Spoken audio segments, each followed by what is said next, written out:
Yung kabes natin, may tanong siya. Ang tanong niya kasi, bakit daw may mga pawn shop na hindi tumatanggap ng mga mixed karat ho, no? Yung mga 18K at 14K. Yung sa, ibig sabihin, yung jewelry ay may dalawang kilatis.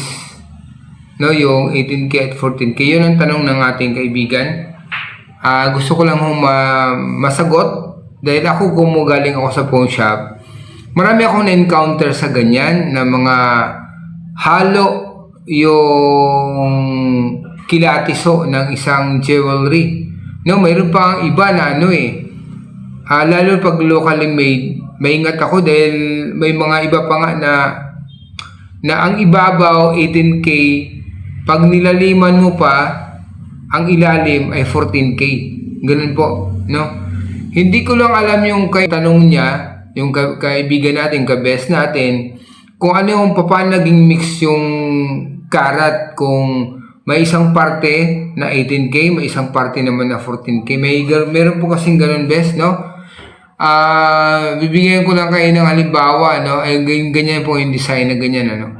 Ayan. Hindi ko naman sinabing yan, pero halimbawa lang po yan. May mga local kasi yan. So, may mga nakita nyo ba yung bilog? Tapos, pag inuri nyo, ibang kilatis niya dun sa may bandang gilid. Ganun po. Ganun lang lumalabas yung mga ibang mga mix po yung karat.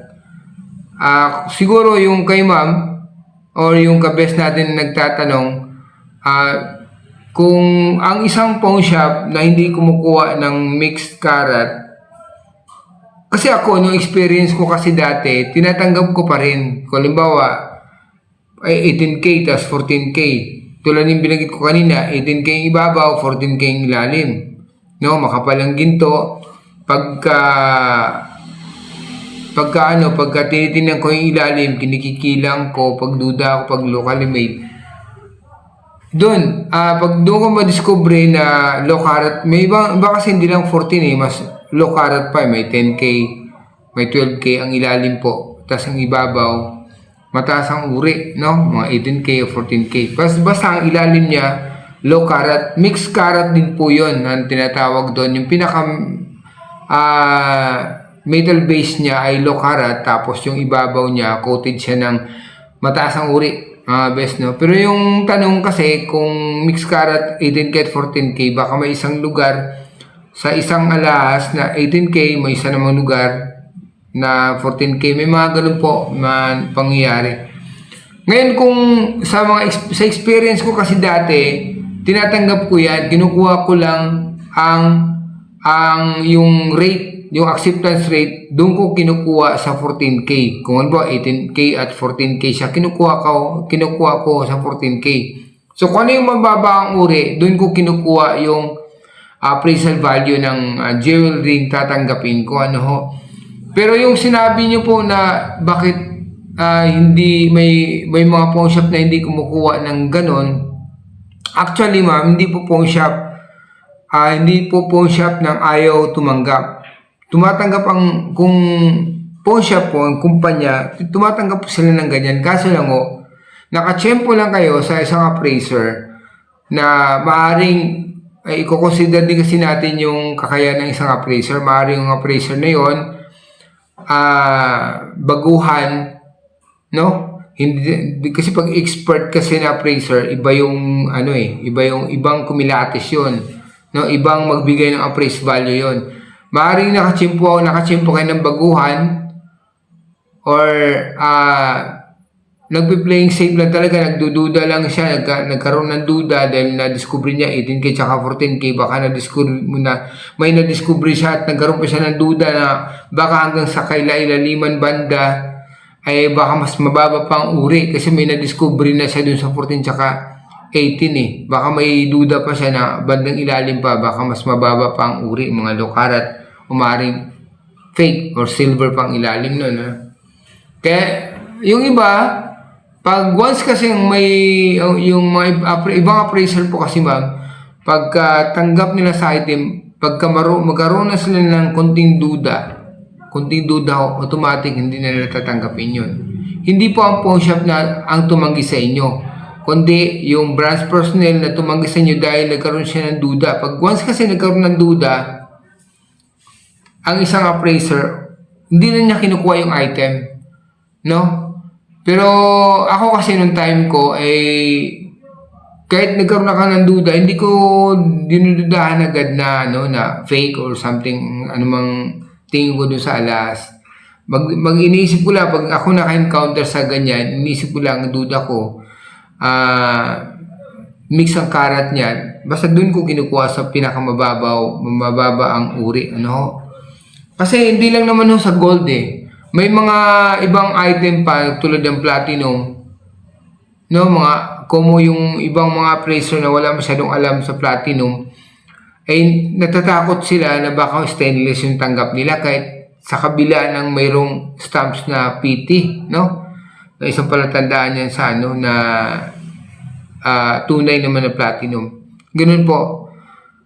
Kaya katulad ng mga relo din, Relo, ang company tumatanggap po lang ng relo. Yung pinanggalingan ko kasi sama ko ng relo, yung pinanggalingan ko kasi na pawn shop, isang malaking pawn shop yun, pili lang ho yung mga appraisers na tumatanggap ng relo. So, isa lang po ako sa tumatanggap ng relo, pero hindi ibig sabihin na nagbigay sila ng training sa relo, o nagbigay sila ng workshop sa relo pagdating sa mga watches po. Wala. Sarili naming research yon. Ako, sarili kong research yon. Walang binigay sa akin workshop ang kumpanya para matuto ako sa relo. Nagsasarili ako nagsariling sikap ako para matuto ako kung ano yung mga relong tunay at relong mga fake. Sinimulan ko kasi yung time na yon. Nung ako, sinimulan ko sa mga Seiko, yung mga bababang uri hanggang sa dumating ako dun sa yung mga high-end watches, Inaaral ko talaga yon kung ano yung mga palatandaan na tunay at saka hindi, Kasi kaya yung mga appraiser naman kasi na hindi sila tumatanggap o kinakabahan agad sila kasi once kasi na makatanggap sila ng mga fake, babayaran kasi nila yon. Tapos may alam ko mga ibang kumpanya pa may additional pa. Kung ang fake na tanggap nila ay worth 10,000, mayroon pang dagdag yan. May dagdag pa. Kaya ibig sabihin, may dagdag po yung principal niya pag matanggap ng isang appraiser yung fake. Hindi po naman lahat ng company na ganun po, Kaya yun po, kaya hindi natin masisi din ng mga appraiser na lagi silang nagpi-playing safe dahil mahirap naman kasi nung time ko, mahirap din kasi na makatanggap ka ng fake or na over-appraise ka kasi naghalo-halo ang karat niya, ay babayaran mo. Mas mahirap po kasi, mas masakit po sa aming mga appraiser. Kaya yung iba nagpi-playing safe. Kaso lang may mga appraiser talaga na hindi sila parang sa mayroon silang pag nag-iisip sila out of the box na kumbaga hinahaluan nila yung alam nila, yung galing nila, yung pagiging eksperto nila, kaya dumating sila sa ganong puntong naging eksperto sila dahil hindi lang naman yung kaalaman na yung alam nila natutunan sa workshop or actual na pag-appraise, hinahaluan kasi meron kasi yung lakas na malakas ang loob nila kasi may di naman lahat ng mga appraisers na yan yung kaya naging appraiser yan dumaan sa mga workshop yan. Kaya may mga knowledge sila, equip sila ng knowledge para tumanggap ng mga jewelry. Kaso lang, pag dinadaga, pag mahina ang loob, hindi na nila tinatanggap. Ganun po best, Kaya yun, yung item nyo po, yun naman sabi ko, nakachempo lang kayo ng isang appraiser na takot mahina ang loob. Kaya ganun po ang nangyari. Hindi niya tinanggap yung item ninyo. Pero try niyo po sa iba na mga ibang pawn shop, yun, makikita nyo naman. Tinatanggap rin po yan. Best. Yun na po. Maraming po salamat. Sana padaan sa aking channel. Please subscribe. At may FB page po ako. Please follow for more tips and guide. Bye-bye!